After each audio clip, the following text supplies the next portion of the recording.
Attorney Sigrid McCauley, managing partner at Boies Schiller Flexner, is one of the last active Epstein cases, has one of the last cases going on right now in federal court, all against Epstein's longtime accountant and lawyer. And she joins me now. Sigrid, great to have you. So people who have spent years insisting there was a conspiracy or that Epstein was murdered are disappointed, even outraged, that there seems to be no new information. But actually, for you and your case, there has been some valuable information you've been able to glean from what the government has released. What is it? There's been a lot of information we've been able to glean. And I think what's really just astonishing about this recent disclosure from the government is that they know they are sitting on a treasure trove of information and they're not turning it over. And I've worked on these cases for over 10 years now. There's a plethora of information that the public has not been able to see relating to Epstein and his co-conspirators. And as you said, we have a case going on right now in federal court addressing some of those issues. What kind of information?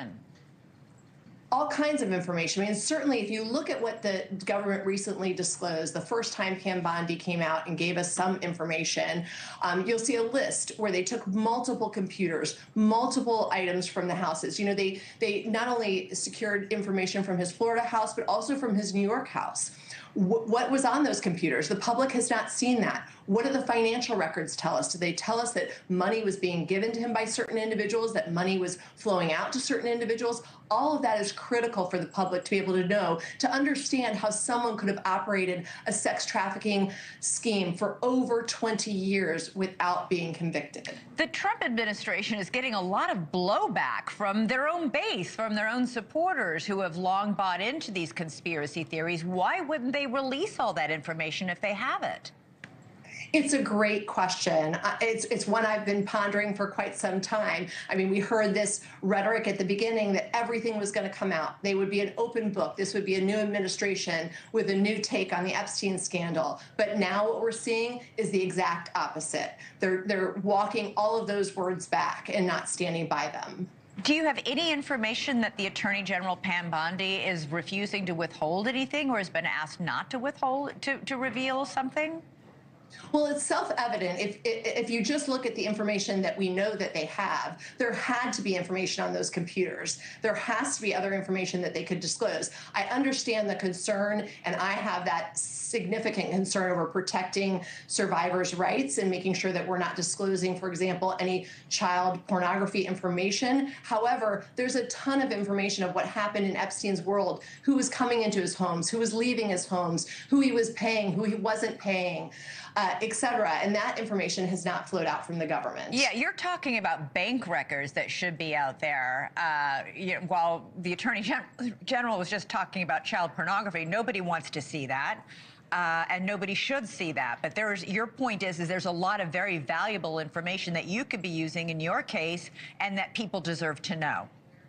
People certainly deserve to know. I mean, the survivors out there deserve to know. They deserve the full information of what was happening in Epstein's sex trafficking operation. And that has gone undisclosed, and people have gone without punishment. And that's also a significant disappointment for the survivors that I've represented over many, many years. You represent Epstein's victims in this lawsuit against Epstein's longtime accountant and lawyer. What are you trying to prove? That they knew what he was doing, that they helped him in some way?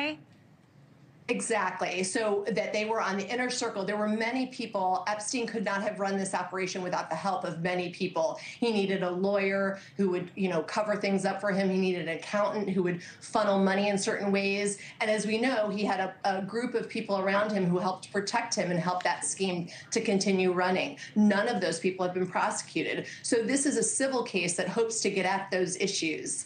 And we still continue to hold hope that the government will eventually prosecute these individuals. And when do you expect your case to go to trial? We're scheduled for trial, hopefully in the coming year or so. I think if they'd ever had anything on Trump, it would have been out day one. Agreed. Under the Biden administration. And I think there's some very prominent people. There's Hollywood people, but I think there's world leaders too. And would it have caused economic disruption around the globe? Maybe, but I don't really care. I want to. You think there's a theory? Is there a theory, perhaps, that not none, but maybe some of the people on the list didn't do anything wrong, and this would be a terrible guilt by association to put their names out, just to put everybody's name out. No one's been charged with a crime. Put all these people's names out, and suddenly, because they had an interaction with Epstein that was completely benign, they're labeled as one of his buddies? What's Miss Maxwell doing in jail? What did she do? Where is that? You know, who did she provide whatever she did? Why is she in jail? You know, that's got to be a question that should be asked at some point. But again, under the previous administration, we're not going to get that. Dead men tell no tales. He's dead. I mean, you got an administration that lied about it, said Hunter Biden didn't, you know, his laptop, that didn't exist. That's a Russian. You know, you had 30 of the right, top I get all that. intelligence people in the country say that, and they didn't get chastised by anybody but y'all and a couple others.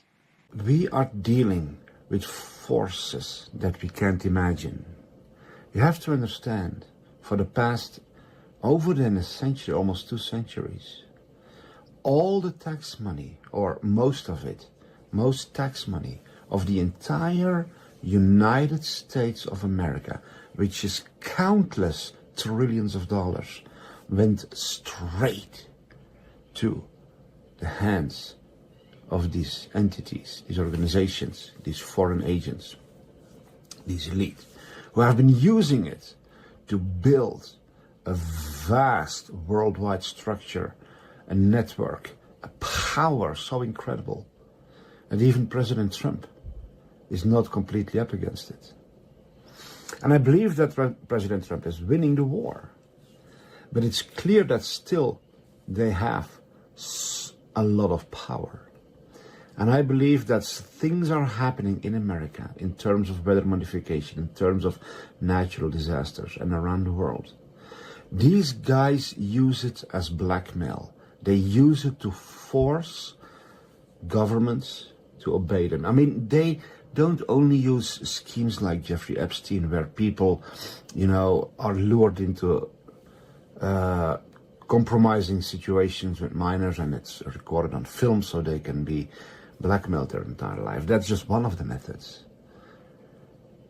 Weather warfare is another one. So guys, I want to ask you to have some understanding for President Trump. We don't know what he's up against. We don't know the battles that he's facing. The White Hat military, you know, the Global Alliance, they are facing the worst of the worst of the worst evil in this world. I'm finishing a report right now that I'm going to publish soon that shows how for the past decades they have been preparing to launch a nuclear war against America and the world that would wipe out, listen, 82% of all Americans. This was officially published. You'll see it in the report. They literally have a plan to completely destroy America so it would no longer stand in their way for a one-world government. There's no place for superpowers in the one-world government. That's why they also want to launch an all-out war against Russia. They want to launch an all-out, devastating war against every superpower that is not fully collaborating with them. My report is going to be published this weekend on stopworldcontrol.com. I'm going to talk about it here as well. Guys, the wars that we are facing, the wars that President Trump and the White Hats are facing, you know, we can say, oh, he's not doing this, he's not doing that, blah, blah, blah. I'm like, shut up. You haven't got a clue what they're up against. You haven't got a clue what they're dealing with. You haven't got a clue how powerful these entities are that have a firm grip on the entire freaking world. And it is indescribable that Trump and the White Hat military even dare to go up against him. You know, and I believe they're winning. But have some understanding, because we are in a war, and I believe there's gonna be some very intense events in the near future, some very intense events worldwide that will show us once again the level of darkness that humanity is facing. And I want to ask you to be very courageous and do everything you can to be part of the movement of deliverance worldwide by sharing the truth, because they completely rely on the ignorance of mankind, the blindness of the people, and it's up to us to share the truth.